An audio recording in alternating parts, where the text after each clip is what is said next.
Muy buenos días. Un saludo especial en nombre de la doctora Gloria Estela López Jaramillo, presidente del Consejo Superior de la Judicatura y de los demás magistrados que integran la corporación. Bienvenidos a esta conferencia virtual denominada Extradición y Jurisdicción Especial Indígena, que hace parte del ciclo de capacitación en Jurisdicción Especial Indígena, Diversidad Étnica y Pluralismo. El fortalecimiento de la Jurisdicción Especial Indígena como derecho fundamental de sus pueblos requiere abordar los diferentes aspectos que inciden en la administración de justicia, tanto propia como ordinaria, promoviendo el conocimiento mutuo y el análisis reflexivo. El fuero indígena, sus dimensiones y alcance representan un eje de estudio indispensable para la comprensión de la justicia propia, así como su ejercicio, y para la coordinación interjurisdiccional, en aras de la garantía, la protección y reconocimiento de los derechos que asisten a nuestros pueblos indígenas.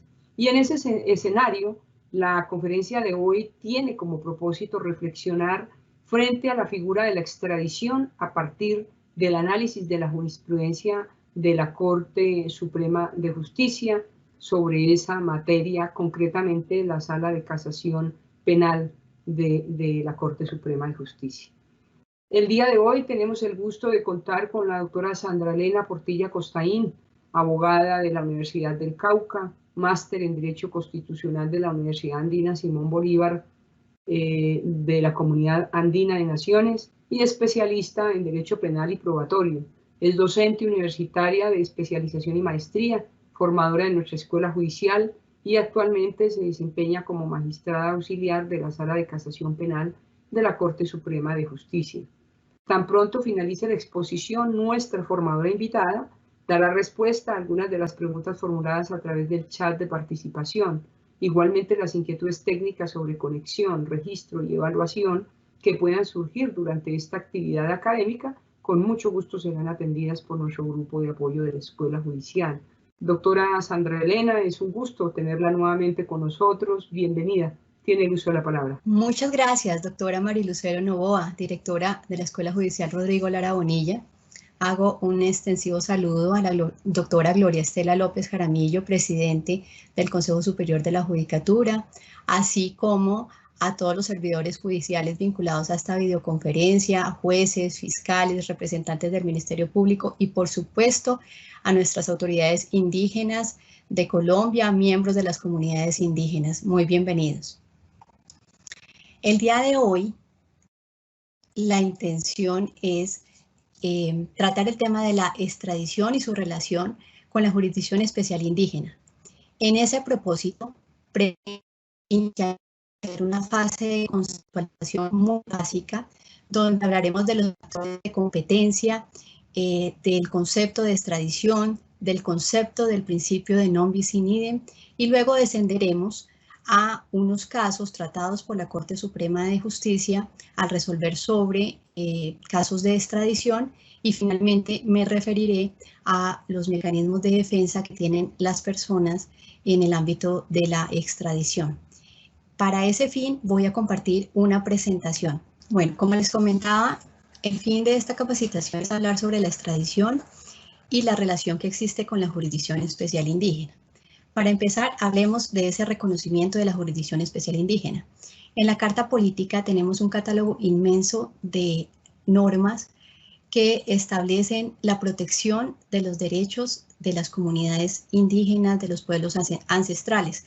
Para el día de hoy solamente me referiré al artículo 7º y al artículo 246. El artículo 7º porque en últimas salvaguarda la diversidad étnica y cultural de la nación, y el 246 porque es el que permite la autogestión por parte de los grupos ancestrales de su jurisdicción frente a sus miembros.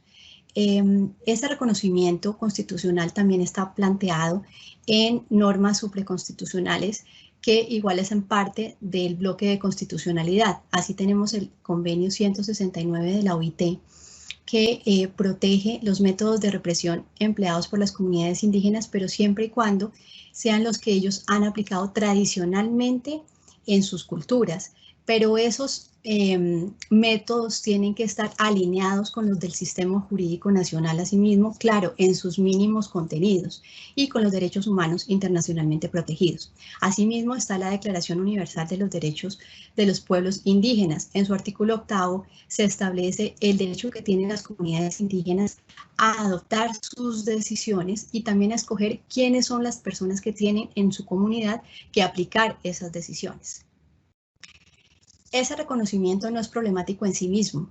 El problema es cuando se enfrentan a la jurisdicción ordinaria porque las dos, de manera positiva, quieren abarcar la competencia. Entonces ahí nos encontramos ante un conflicto de jurisdicciones. ¿Cómo se resuelve? Idealmente tendría que haberse resuelto a través de la ley de coordinación entre las dos jurisdicciones, pero como el Congreso no lo ha hecho, sabemos que de tiempo inveterado la Corte Constitucional dilucidó unos factores, que son cuatro que han permanecido en general con los mismos criterios. Voy a hablarles muy brevemente de esos factores porque al respecto en una conferencia pasada nos referimos con amplitud a los mismos y los invito a que la consulten pues si tienen alguna duda al respecto. Hablemos primero del factor personal. Es el más elemental. Tiene que ver con el hecho de que la persona que es investigada pertenezca a la comunidad indígena, pero eso asociado a la conducta que haya realizado. Entonces, si la conducta es sancionada y es exclusivamente para la Jurisdicción Especial Indígena, pertenece a la comunidad indígena, pues podríamos decir que el factor personal está satisfecho.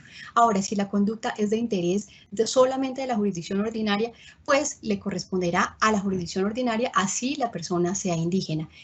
¿Qué pasa? Cuando ambas jurisdicciones, la indígena y la ordinaria, se repuntan diciendo, este caso es para mí, entonces tenemos que aplicar unos factores que son el de la conciencia étnica, es decir, ese indígena, qué tan indígena se siente y además si se ha aislado de sus usos y costumbres.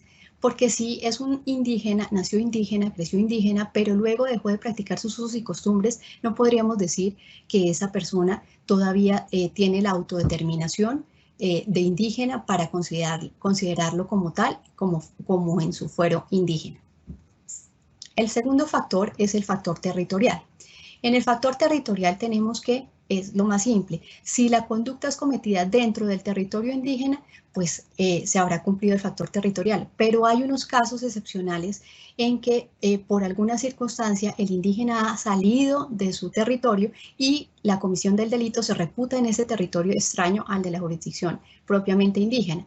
Sin embargo, la Corte Constitucional habló del factor expansivo. Es lo que pasa, por ejemplo, con los indígenas en Veracatíos, que desafortunadamente tuvieron que salir de su territorio por situaciones de violencia, desplazados, y cometieron delitos eventualmente, por ejemplo, en la capital. Así los veíamos. En ese caso, a pesar de que están fuera de su territorio, no se puede decir que ellos, que no aplica la jurisdicción indígena porque ellos siguen de todas maneras con este efecto expansivo practicando sus usos y costumbres en ese nuevo territorio. Está también el factor institucional, que es el tercero.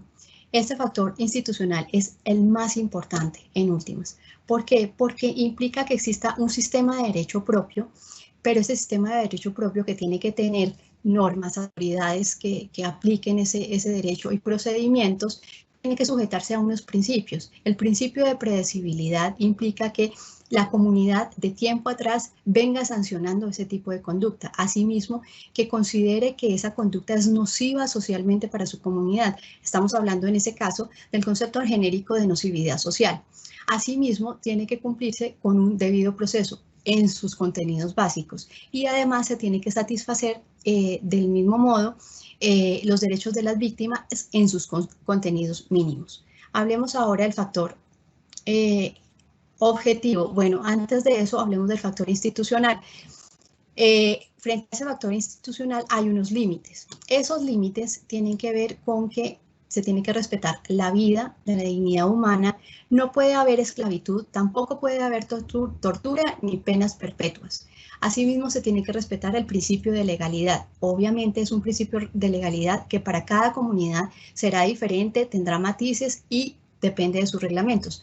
Habrá culturas que su contenido de legalidad es mínimo, que lo hacen de manera, por ejemplo, oral, que simplemente está en el derecho mayor, en la ley de origen, pero de todas maneras se entiende que hay un principio de legalidad.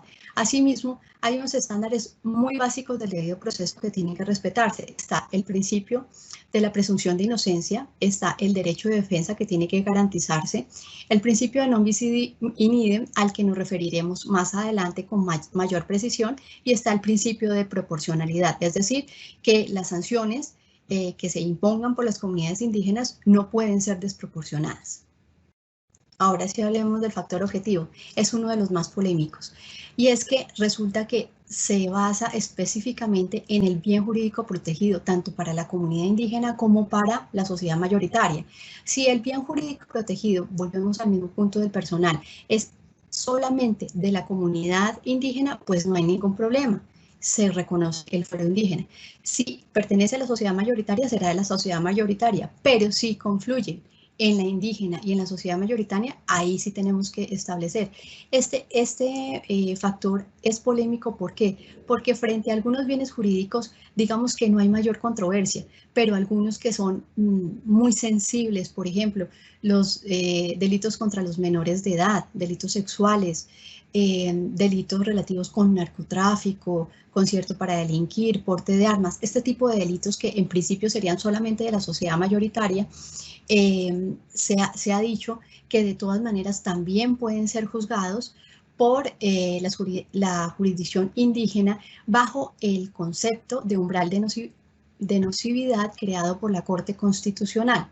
Ahora bien, esto ha sido pacífico durante muchísimos años en la jurisprudencia de la Corte Constitucional y también lo es en la de la Corte Suprema de Justicia. Sin embargo, de unos 2 años para acá, la Corte Constitucional ha empezado a variar ese criterio, y esto que les voy a decir es un criterio personal, académico, que no involucra a la institución para la que trabajo. Me parece a mí que es una involución en la medida en que está saltándose este criterio del umbral de nocividad y más aún el principio de maximización de la autonomía. El ejemplo más claro de eso es una decisión que sacó la Corte Constitucional la semana pasada, concretamente el 5 de mayo. Solamente tenemos el comunicado de prensa, pero con él es suficiente para darnos cuenta cuál fue el sentido de la decisión adoptada por la Corte Constitucional. Ya les hablo de esto. Es el auto 206 de 2021, con ponencia del doctor José Fernando Reyes Cuartas. Voy a contextualizar la situación. Ante el juez de control de garantías de Cali, un juez de control de garantías, se llevó una persona indígena al que se le imputaron los delitos de concierto para delinquir con fines de narcotráfico y rebelión. En esa oportunidad, pese a que las autoridades indígenas del Cabildo Indígena de Pueblo Nuevo, que pertenece a la comunidad indígena de los Nasa, compareció a esa diligencia, el juez de control de garantías les dijo que no podía participar porque no era parte dentro del proceso. En esas condiciones se trabó el conflicto de competencia, se envió inicialmente al Consejo Superior, a la Comisión de Disciplina Judicial, pero la Comisión de Disciplina Judicial lo remitió a la Corte Constitucional para que lo dirimiera, y la Corte Constitucional decidió por mayoría que el competente para resolver sobre este caso tendría que ser la jurisdicción ordinaria. La razón, que porque se había desbordado la órbita cultural indígena y que el concepto de nocividad social, es decir, que este tipo de delitos eran tan graves, tan extremos, que las jurisdicciones indígenas no serían capaces de conocerlo. Como les decía, a mi modo de ver, constituye eso una involución en la doctrina sentada por años en la Corte Constitucional. Esta decisión tuvo un salvamento de voto muy interesante de la doctora Diana Fajardo y una aclaración de voto también del doctor Rojas, más o menos en el mismo sentido. ¿Qué dice la doctora Diana Fajardo? Dice, se violó el principio de maximización de la autonomía. ¿Por qué? Porque es que al evaluar el factor institucional, no podía evaluarse solamente si la comunidad indígena era capaz de asegurar la convivencia. No, también tenía que mirar era si el significado y contenido de ese derecho propio de cada pueblo realmente iba en el caso concreto a violentar la posibilidad de que se juzgara realmente a esta persona. La Corte Constitucional no hizo ese ejercicio porque simplemente se basó en una pericia antropológica que le dijo así en teoría, de manera ilustrativa, que en principio ellos no iban a ser capaces de juzgar la conducta. La doctora Diana Fajardo lo que expresó es que si bien estos dictámenes periciales pueden ser altamente demostrativos para acercar a las partes en conflicto, ¿sí? En este caso, pues a la jurisdicción ordinaria, a la jurisdicción indígena, tendría que haberse hecho un examen más profundo y en el caso concreto con un trabajo de campo. Y lo otro relevante es que finalmente la cultura nasa, todos lo sabemos, ha sido víctimas del conflicto armado por años. Entonces, aunque el delito de rebelión, el de concierto para delinquir, es posible que no esté entre sus códigos, entre sus reglamentos como comunidad indígena, son capaces de distinguir que tienen unas consecuencias nocivas para su propio territorio. Entonces, en ese orden de ideas, también se reprochó por la doctora Fajardo y por el doctor Alberto Rojas que habiendo silenciado dentro del proceso porque no se le permitió a las autoridades indígenas hablar dentro de la audiencia de formulación de votación, que sin expresar cómo ellos con su sistema de derecho propio eran capaces, se tomara una decisión como esa. Esto se los cuento porque viene a ser representativo para lo que vamos a ver más adelante de cara al mecanismo de extradición, porque la Corte Suprema de Justicia hasta este momento tiene la postura de que este tipo de delitos como el concierto para delinquir, la rebelión, delitos sexuales contra menores de edad, pueden ser perfectamente conocidos siempre y cuando ese factor institucional esté perfectamente consolidado, es decir, ese sistema de derecho propio funcione de una manera ejemplar. Pasemos ahora a conceptualizar lo que es la extradición. La extradición no es un proceso judicial, tenemos que partir de esa base. Es un mecanismo de cooperación internacional y por lo tanto es un mecanismo administrativo. Consiste en que se pueda por un país solicitar, conceder o ofrecer a la que se requiere como extraditada, y eso se tiene que hacer de acuerdo con o bien los tratados públicos o bien de acuerdo con la ley. Si es con los tratados públicos, se tiene que someter a esos requisitos. Si no, entonces se aplica la ley en sus artículos 490 a 514 de la ley 906 de 2004. La extradición procede para dos cosas. Procede para traer o llevar personas que se supone que han cometido un delito y están procesadas, o para personas que ya están sentenciadas y condenadas. ¿Para qué? Para que vayan a cumplir su pena. El trámite a grandes rasgos consiste en que se libra una circular roja, capturan a la persona, la queda a disposición de la Fiscalía General de la Nación. Posteriormente, el Ministerio de Relaciones Exteriores conceptúa si hay un tratado vigente con Colombia y adicionalmente luego lo manda al Ministerio de Justicia, donde se estudia toda la documentación y una vez perfeccionada toda esa documentación se envía a la Corte Suprema de Justicia. La Corte Suprema de Justicia lo primero que hace en su sala de casación penal es garantizarle la defensa a ese requerido. Entonces, puede poner un defensor contractual o un defensor de la Defensoría Pública.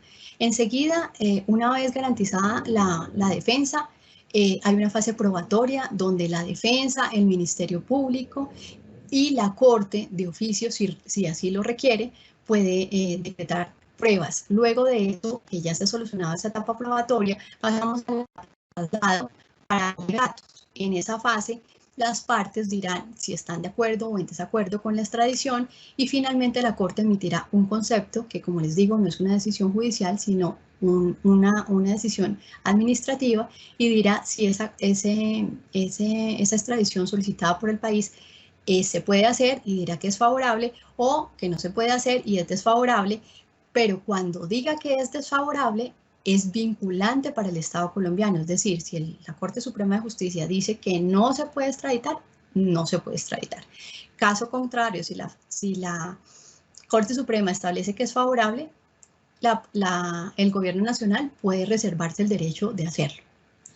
Bueno, finalmente pasa a la Presidencia de la República, y en la Presidencia de la República se emite una resolución ejecutiva que es susceptible de recurso de reposición y eventualmente hasta de la revocatoria directa. Hablemos de qué presupuestos evalúa la Corte.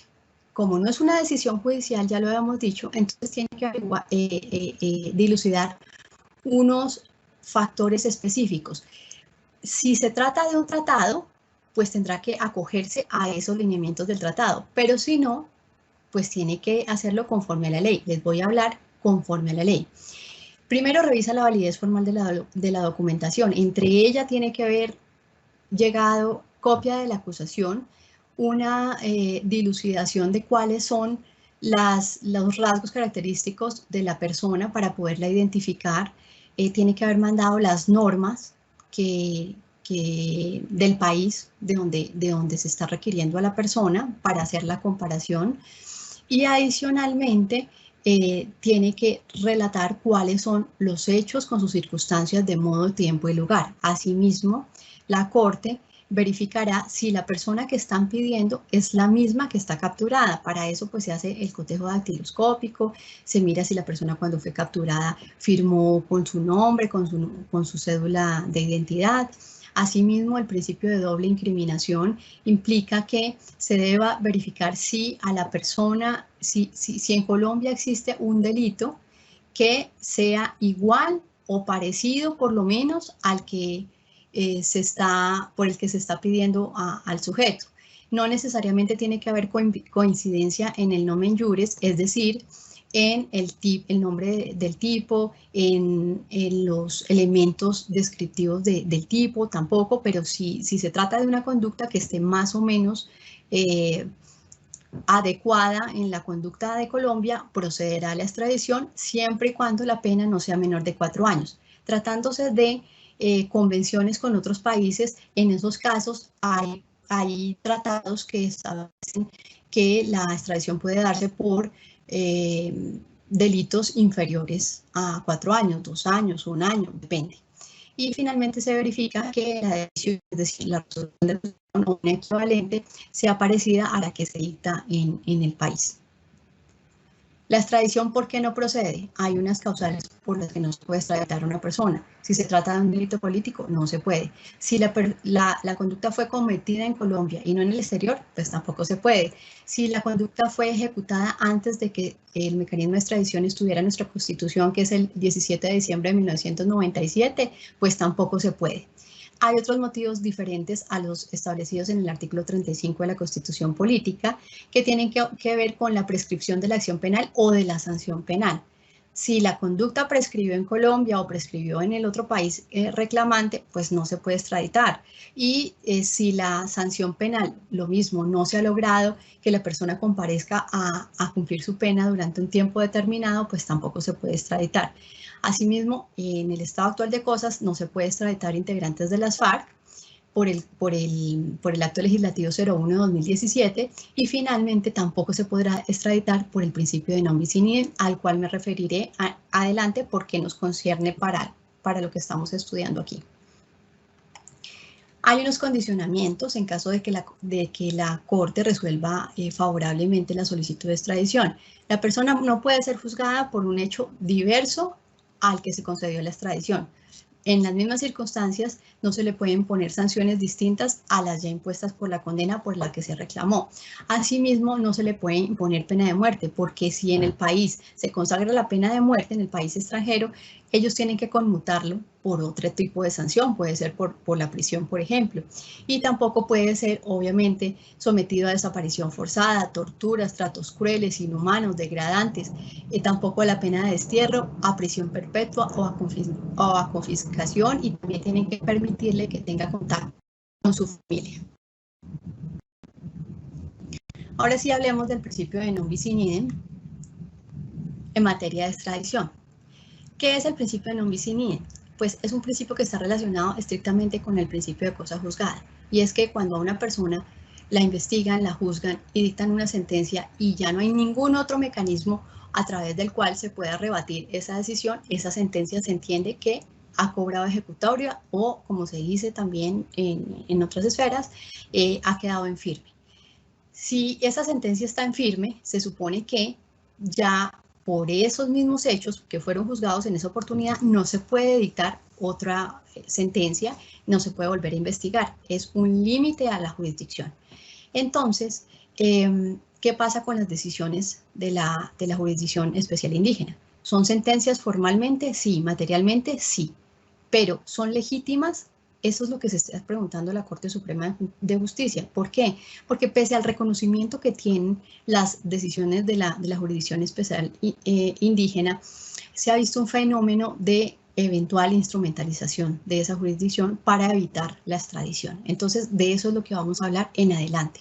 Asimismo, otra preocupación es que es posible que en algunas oportunidades no haya instrumentalización, sino que simplemente las autoridades indígenas desconozcan cómo es el trámite de extradición, esto del principio non bis in idem, y en ese orden de ideas lo que pasa es que al no estar suficientemente demostrado que ellos han ejercido jurisdicción sobre el caso concreto, pues la decisión de la Corte no puede ser otra que declarar favorable la extradición. El principio de non bis in idem y lo que les decía de la mano con el principio de cosa juzgada está regulado en el artículo 29 de la Constitución Política, en el 8º del Código Penal y en el 21 de la Ley 906. Se requieren 3 cosas. Primero, identidad personal, es decir, que la sentencia que se dictó contra una persona también tenga que ver con la otra investigación. Para el caso concreto, si estamos hablando de extradición, que en la acusación que se ha hecho contra una persona sea ese mismo sujeto, esa misma persona, la que fue condenada o suelta en la jurisdicción ordinaria o en la Jurisdicción Especial Indígena. También tiene que haber identidad de causa, lo que implica que tiene que haber un par de procesos, es decir, no funciona con que haya un proceso disciplinario con un proceso penal, con un proceso fiscal. Tiene que ser 2 procesos penales. Y por último, tiene que haber identidad de objeto, es decir, que tiene que ser por los mismos hechos que se está pidiendo a la persona en extradición. Hay unas reglas que fueron creadas justamente para evitar que se instrumentalizara la jurisdicción ordinaria, pero que también aplican para la jurisdicción especial indígena. Y es que la sentencia, cuando ha sido proferida y está en firme y ha sido proferida antes de que a la persona la pidan en extradición, en ese caso, pues simplemente es oponible a la extradición, es decir, ya no lo pueden extraditar. ¿Qué pasa si la sentencia es dictada después de que la persona es pedida en extradición y antes de que la Corte emita el concepto? Hay varias alternativas. Primero, si la sentencia es absolutoria o hay preclusión y está en firme, pues entonces se admite que ya hay una jurisdicción, que ya hay una cosa, entonces la puede ser extraditada. Lo mismo si la sentencia es condenatoria y ha habido un juicio, ¿sí? Porque se adelantó con posterioridad, pero hubo un juzgamiento, todo el proceso, y la Corte ha entendido que, de acuerdo con los principios de buena fe y de lealtad procesal, tendría que no extraditarse a la persona. Del mismo modo, la sentencia condenatoria, si es dictada, pero por terminación abreviada, ahí sí tenemos un problema. Depende. Si esta manifestación de allanamiento o de aceptación de cargos o un preacuerdo se hace con posterioridad a que la persona haya sido pedida en extradición, pues en ese suceso no podrá, o más bien podrá extraditarse. ¿Por qué? Porque justamente se entiende que lo que ha querido hacerse es evitar la extradición. En cambio, si esa manifestación de allanamiento se dio antes de que la persona fuera solicitada en extradición, pues en esas circunstancias sí podrá extraditarse. ¿Qué pasa si el proceso está en investigación? Es decir, se detiene la persona, empieza una investigación en la jurisdicción indígena o en la jurisdicción ordinaria y se dicta el concepto y todavía no hay sentencia. En ese caso, lo que ha dicho la Corte es que se le puede advertir al presidente de la República que tiene la posibilidad de entregar a esa persona de manera diferida, esto es, una vez que se haya concluido ese proceso. Hablemos ahora de un concepto que podemos llamar paradigmático en el sentido de que fue la primera vez que en la Corte Suprema de Justicia se reconoció el alcance de las decisiones de la Jurisdicción Especial Indígena, y es el concepto CP 036 de 2018, con radicado 49006. En esa oportunidad se hicieron dos análisis. Por un lado, si esa sentencia que se dictó en el caso concreto de la jurisdicción indígena reunía los supuestos para que se le aplicara ese fuero indígena. Y luego de satisfecha esa condición, entonces sí se evaluó si se cumplían los presupuestos para la aplicación del principio de non bis in idem. Les cuento el caso. Un indígena de los Pastos fue requerido por la justicia de Estados Unidos para que respondiera por concierto para delinquir y porte ilegal de armas, pero de uso privativo de las Fuerzas Armadas. ¿Por qué? Porque lo que se decía era que había ayudado a un cargamento de cocaína más o menos de 400 kilos y unas granadas y portagranadas, había ayudado a subirlas como una avioneta. Eso había ocurrido, ¿dónde? En la jurisdicción de Ipiales. Entonces la Corte se enfrentó al hecho de verificar si la sentencia que se dictó por la jurisdicción indígena era oponible a la solicitud de extradición. ¿Qué concluyó la Corte? Primero, en el análisis sobre los factores de competencia dijo, bueno, este señor pertenece, sí, a la comunidad de los Pastos porque es un indígena de ellos, ha estado censado más o menos por unos 6 años, entonces de verdad se cumple con ese presupuesto.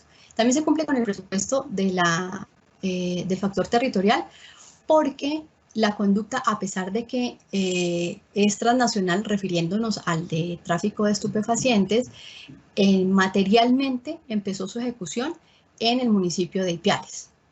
Ya les voy a hablar qué pasó con el delito de porte ilegal de armas de uso privativo de las Fuerzas Armadas.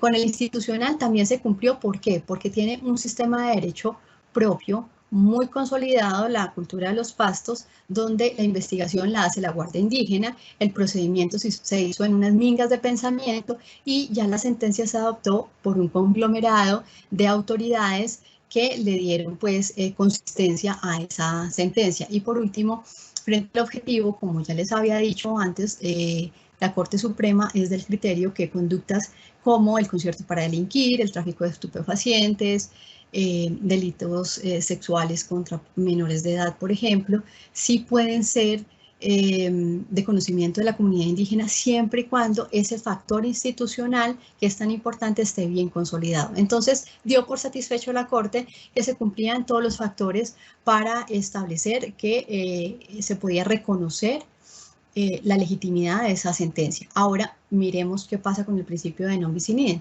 Frente al principio de non bis in idem, pues sí, la persona que era reclamada por los Estados Unidos es la misma que fue capturada, entonces se cumple el factor personal. La causa, lo mismo, allá se lo requiere para que se cumpla para que se hiciera un proceso contra él en materia penal. Acá fue una sentencia también penal.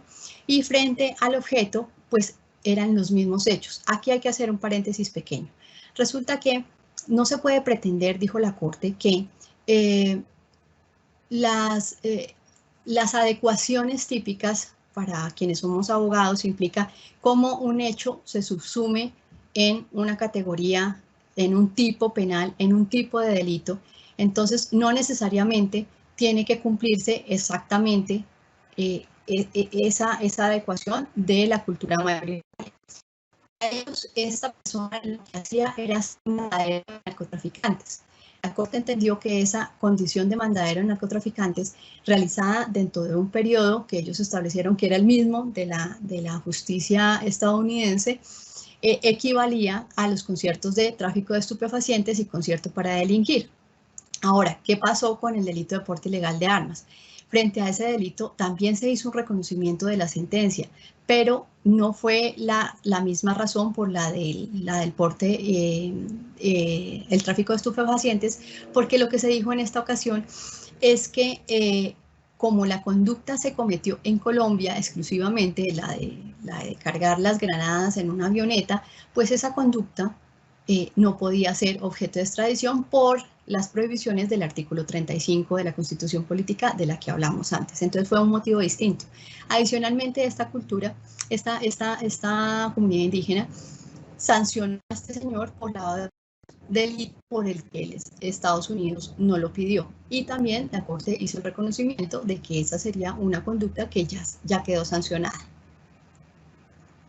A partir de ese momento, se dio una cantidad de casos en que las comunidades indígenas pretendieron que no se extraditara a sus miembros.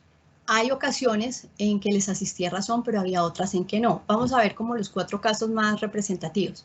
El primero, con el radicados CP103, con el número de providencia CP 103-2020 y radicado 56071, se trató de un caso de un indígena del resguardo La Laguna, Siberia, que era requerido por Estados Unidos por unos cargamentos de droga cometidos en diferentes fechas. En esta ocasión, la Corte consideró que, dado que la sentencia indígena se dictó no solamente por los cargos que se hicieron en Estados Unidos, sino por unos adicionales que tenían que ver con lavado de activos, enriquecimiento ilícito y unos cargamentos, además de tipo narcotraficante, realizados en otra oportunidad. Y además se excluyeron también otras conductas que no estaban en el indictment, no se pretendió instrumentalizar la jurisdicción especial indígena. Adicionalmente, la investigación inició en este caso concreto antes del requerimiento de detención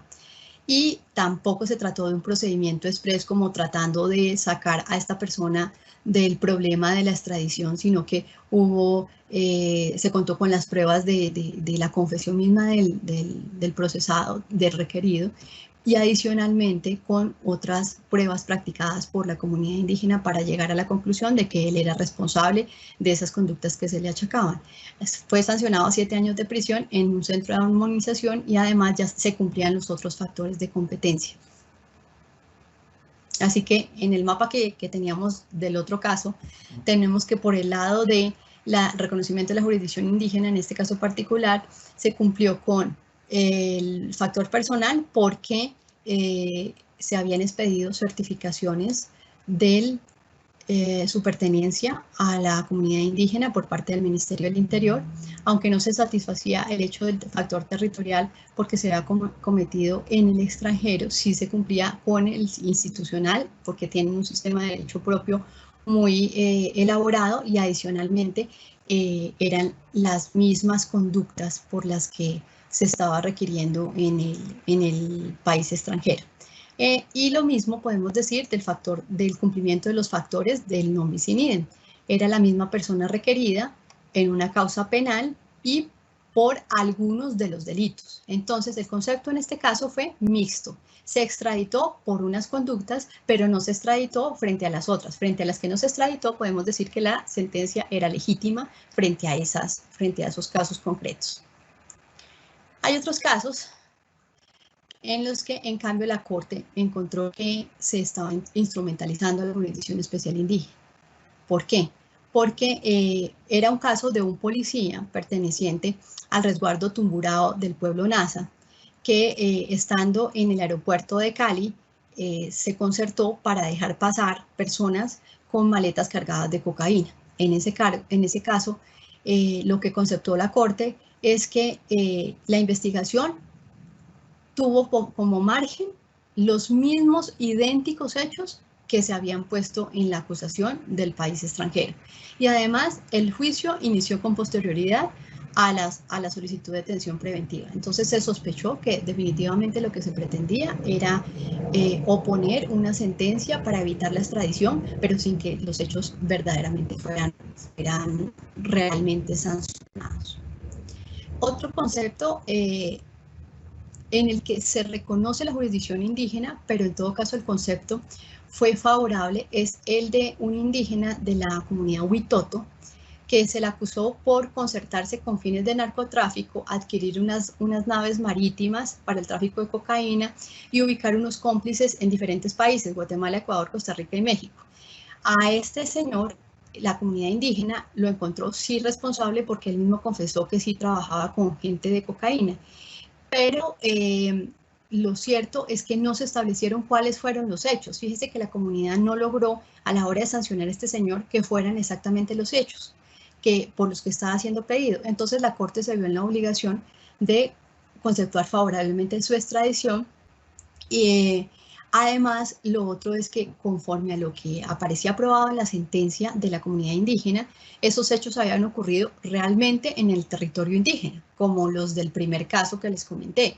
Y en cambio, los hechos por los que se lo estaba requiriendo en el país extranjero eran de comisión en el exterior.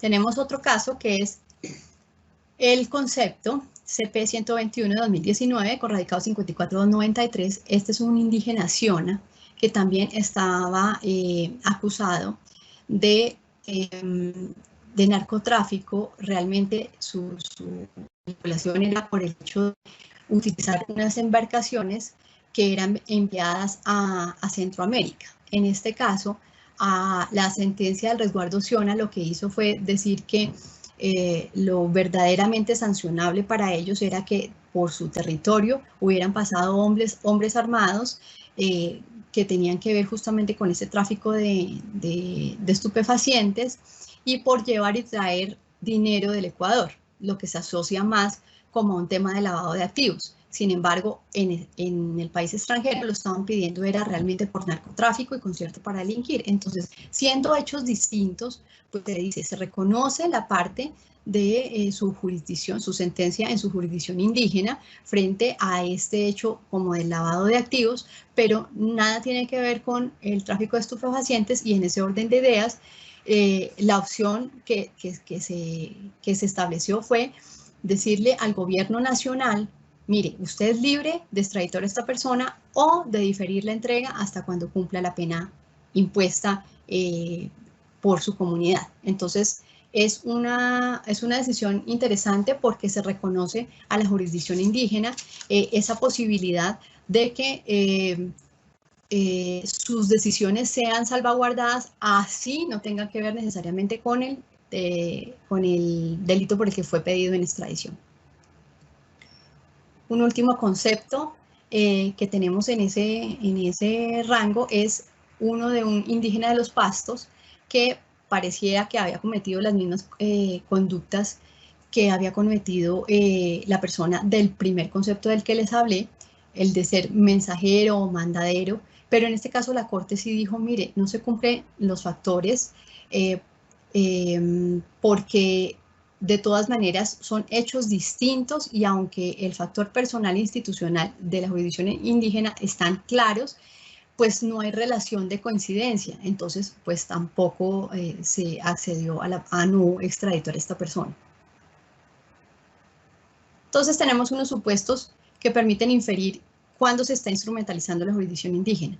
Esto es, que los hechos de un lado y de otro sean idénticos, es decir, el de la solicitud de extradición y el del juicio de la jurisdicción indígena, cuando no se incluyen conductas adicionales, si la investigación se inicia luego de que la persona sea detenida, si se hace un proceso súper rápido, si el monto de la pena o el modo de pagar la pena es irrisorio, y cuando la persona de pronto aparece inscrita justamente para la época de los hechos, en el censo para considerarse indígena.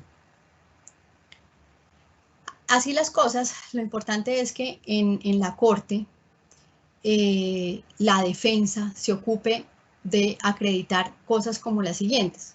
¿Cuál es la existencia y representación legal de la comunidad indígena, de su territorio? Que se envíe cuál es el estado del proceso, que se muestren cuáles son los hechos, las circunstancias de modo, tiempo y lugar, la codificación de delitos o de faltas, si es un sistema oral que informe cómo funciona. Asimismo, es necesario que se diga si pertenece todavía a la comunidad, si conserva los usos y costumbres. Todo eso hay que acreditarlo ante la Corte Suprema de Justicia.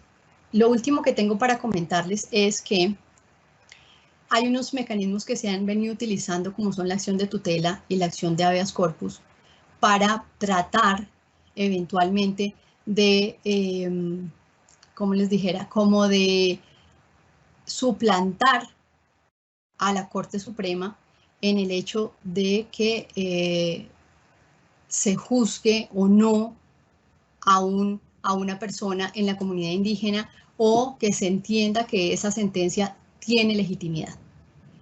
Para eso se ha venido utilizando ocasionalmente estas acciones de tutela, pero lo que se ha respondido a eso es que finalmente tienen que cumplirse los principios de subsidiariedad. Es decir, vaya a la Corte Suprema y acredite que se ha dictado una sentencia verdaderamente, o vaya a la Presidencia de la República y discuta a través de una acción de nulidad y restablecimiento del derecho que usted sí es indígena y que no puede ser extraditado, pero comparezca a las actuaciones y no a la acción de tutela y a la acción de habeas corpus. A manera de conclusión, voy a retirar ya la presentación. Podemos decir que el reconocimiento de la jurisdicción especial indígena es perfectamente viable en sede de extradición, ¿sí? Pero para eso se necesita que se cumplan de verdad todos los presupuestos, tanto del fuero indígena como del principio de non bis in idem. Asimismo, se necesita que no se mediatice la acción de tutela o la acción de habeas corpus, sino que se comparezca directamente a la Corte Suprema, o si ya se ha fallado, si ya se ha decidido en la Corte Suprema, que se comparezca ante las autoridades administrativas del gobierno para demostrar esa condición, y que no se acuda a la acción de tutela o a la acción de habeas corpus, porque pues no son los mecanismos de defensa ideales para eso. Para eso, las pruebas que se pueden decretar en el medio del proceso de la extradición son perfectamente eficientes para demostrar la certeza, legitimidad de las decisiones de la Jurisdicción Especial Indígena. En este momento le doy paso a la doctora Marilucero Novoa para el ciclo de preguntas que haya por hacer. Doctora Portilla, muchas gracias por su importante intervención, sus puntos de vista, sus luces en torno a este tema tan importante y tan sensible. Vamos al fragmento de preguntas. Doctora Sandra, ¿es viable admitir la terminación anticipada de un proceso en la jurisdicción indígena? Sí, pero tendríamos que someternos a lo mismo que pasa con la jurisdicción ordinaria. Es decir, si el proceso en la jurisdicción indígena inicia antes y la persona se somete antes de la detención preventiva con fines de extradición, pues es perfectamente válida esa manifestación de aceptación de responsabilidad, y en ese orden tendríamos que reconocer el principio de non bis in idem. Distinto es que la manifestación se haga con posterioridad a que la persona sea detenida, porque claramente será una forma de instrumentalización de la Jurisdicción Especial Indígena. Doctora Portilla, ¿cuál es la recomendación a efecto que las sentencias de los pueblos indígenas gocen de reconocimiento en la jurisdicción ordinaria? Bueno, pues yo pensaría que lo ideal es que simplemente esas sentencias sean auténticas, es decir, que hayan sido producto de una investigación, un juzgamiento, una decisión de toda la comunidad, y no que hayan estado mediatizadas, en cambio, por influencias, por ejemplo, de grupos al margen de la ley, o que simplemente la comunidad indígena diga, no, es que yo no quiero que a mi miembro de la comunidad me la extraditen. Entonces, pues hagamos este juicio pues para evitar que se lo lleven para el país extranjero.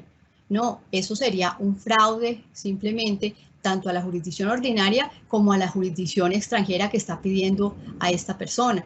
Entonces, eso es una situación súper importante para evitar justamente esa instrumentalización y es una gran preocupación. Otra segunda preocupación tiene que ver simplemente con la conciencia de las comunidades indígenas que tienen que tener de que para activar la jurisdicción indígena ante la Corte Suprema, pues tienen que estar seguros de que los hechos por los que se juzgó a su integrante son los mismos por los que se está pidiendo a la persona en el otro país, porque si no es que es inane, o sea, pedir, mire, reconózcame la jurisdicción y los hechos no son los mismos, pues entonces, ¿para qué activan la jurisdicción? Y eso lo que hace es retrasar estos procesos, haciendo que la persona permanezca privada de la libertad más tiempo, etcétera, etcétera. Salvo que se pretenda, eso sí, por ejemplo, haya, no sé, un delito distinto y que se esté juzgando y lo que se pretenda es que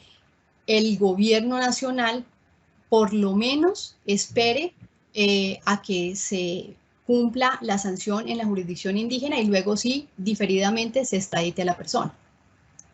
Asimismo, lo último sería como más capacitación para defensores de derecho propio, defensores públicos y defensores en general a la hora de las solicitudes probatorias, porque pues dependiendo de eso estará la fortaleza de lograr que se acredite que una sentencia de la jurisdicción indígena es legítima o no. Muy bien, doctora Sandra Elena. Hay una pregunta aquí un poco larga que nos han hecho, pero la voy a hacer. ¿Puede reconocerse el principio de non bis in idem si la investigación por parte de la jurisdicción indígena inició antes de la detención preventiva con fines de extradición y la sentencia no se ha dictado antes de la emisión del concepto por parte de la Corte? Bueno, pensaría que no, porque para que se reconozca el principio de non bis in idem se necesita necesariamente que haya una sentencia en firme. Si no se alcanzó a dictar la sentencia, así la investigación haya empezado antes de la detención preventiva, pues lo que tenemos es una investigación en curso. En ese orden de ideas, el gobierno sería libre de extraditarlo, pero también la Corte podría decirle, mire, espere a que se termine de fallar por lo menos esto en la jurisdicción indígena y con posterioridad extradítelo o no, dependiendo de lo que usted quiera. Ahora, las sentencias en las comunidades indígenas suelen ser de una instancia y la razón es que normalmente se toman por parte de las mingas, entonces son cuerpos colegiados los que adoptan esas decisiones, pero no basta o sea, hay que tener la certeza de que esa sentencia ya quedó en firme, que no hay una apelación adicional, porque hay culturas que sí tienen esa posibilidad. Hay culturas en las que se dicta la sentencia por una autoridad indígena y luego otras personas en Minga, por ejemplo, dicen vamos a ver si tuvo razón, sí o no, este gobernador, esta autoridad encargada específicamente de juzgar. Entonces, dependería de eso, que haya cobrado ejecutoria antes, pero si no ha cobrado ejecutoria, es un proceso que no se le puede aplicar el non bis in idem. Nuestro agradecimiento especial a la doctora Sandra Elena Portilla Costaín por sus claras, pertinentes y ponderadas reflexiones sobre esta figura tan importante, la extradición frente a la jurisdicción especial indígena y todas sus connotaciones a la luz de los trámites que proceden ante la Corte Suprema de Justicia. También damos gracias a nuestros servidores y servidoras judiciales y a todas las personas que actúan en el sector justicia y que se han conectado a esta conferencia virtual. Por supuesto, un saludo especial desde la capital a toda la jurisdicción indígena, a todos los pueblos indígenas, que sabemos que también es de su interés esta importante conferencia. Igualmente los invitamos a que nos sigan a través de nuestras redes sociales como Facebook, Instagram, Twitter y YouTube, donde podrán encontrar información sobre todas nuestras videoconferencias, además de otras noticias de interés. Y a propósito del tema de hoy, nos despedimos con una frase del escritor colombiano René Revetés. Hay algo en la esencia de los pueblos que resulta persistente, lo cósmico y lo terrígeno. El negro, el indígena, el hombre antiguo encarnan conceptos que no coinciden con la mentalidad occidental, pero eso no puede dar pábulo para descartar herencias que pertenecen a la composición natural de nuestras raíces. Muchas gracias. Feliz resto de día para todos y todas.